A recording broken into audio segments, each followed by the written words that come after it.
Magandang tanghali po sa ating lahat. Ako po si Sister Crisel from Living Word Ministry Santa Mesa. Ang unang wika na babasahin ko sa 7 last word ay, Ama, patawarin mo sila sapagkat hindi nila nalalaman ang kanilang ginagawa. Kung may mga Biblia po kayo, makibukas po kayo sa Lucas chapter 23 to 33 verse 34. Verse 33. Nang dumating sila sa isang bundok na tinatawag na bungo, ipinako nila si Jesus sa krus.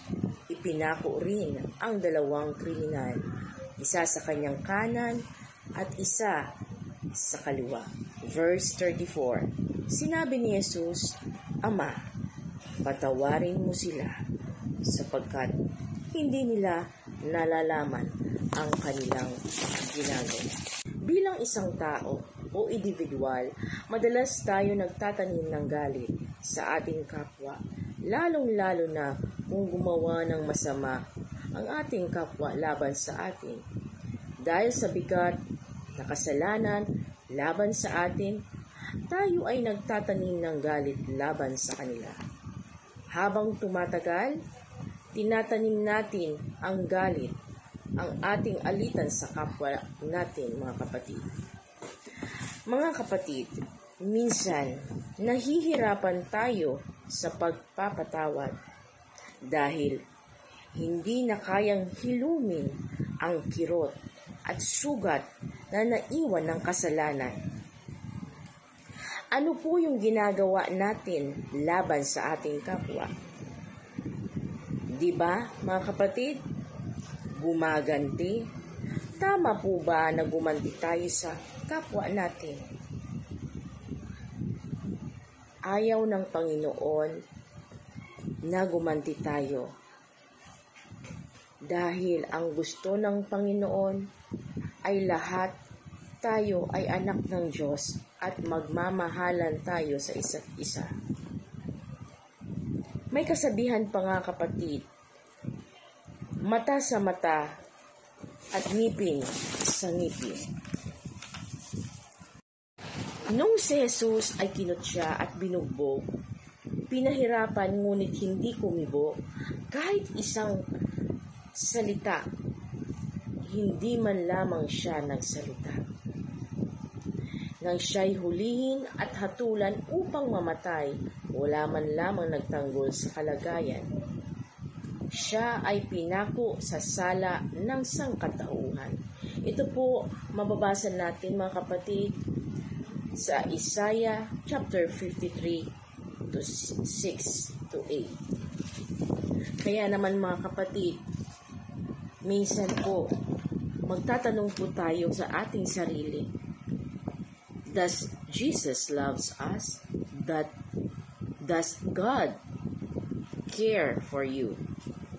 Makikita mo po sa puso ng ating Panginoong Hesus na si Jesus ay nagtitiwala siya sa ating Ama na nasa langit. Kaya naman, sinabi ng Panginoong Hesus, Ama, patawarin niyo po sila sapagkat hindi po nila nalalaman ang kanilang ginagawa. Ano po ang ibig sabihin ng forgive them?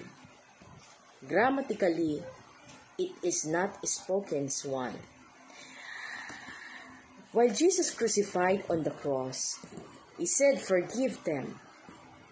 When they placed the nail on the hand of Jesus and was brutalizing Jesus, at pinako siya sa kanan at kaliwa ng kamay at sa kanyang paa, lagi po niyang sinasabi, forgive them.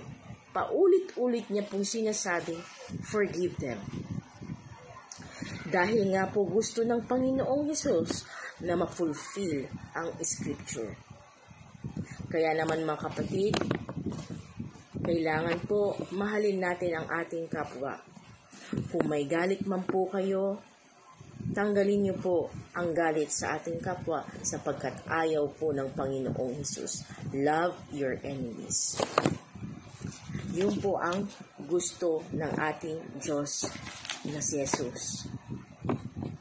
Ang unang wika Ama, patawarin mo sila sapagkat hindi nila nalalaman ang kanilang ginagawa. Manalangin po tayo, mga kapatid. Ama na sa langit, maraming salamat sa mga oras na to. At nabuksan mo, Panginoon, ang isipan namin, Panginoon. Hilumin mo, Panginoon, ang sugat na nararamdaman ng bawat isa, Panginoon. Kung may pinagdadaanan po sila, Panginoon, tanggalin niyo po ito, Lord. Maraming salamat na patuloy niyo po kami, Panginoon, ginagabayan sa lahat na nararanasan namin. Panginoon, kayo po ang gumabay sa amin. Ang iyong banal na Espiritu ang gumabay sa amin, sa aming buhay, Panginoon. Baguhin niyo po kami, Panginoon.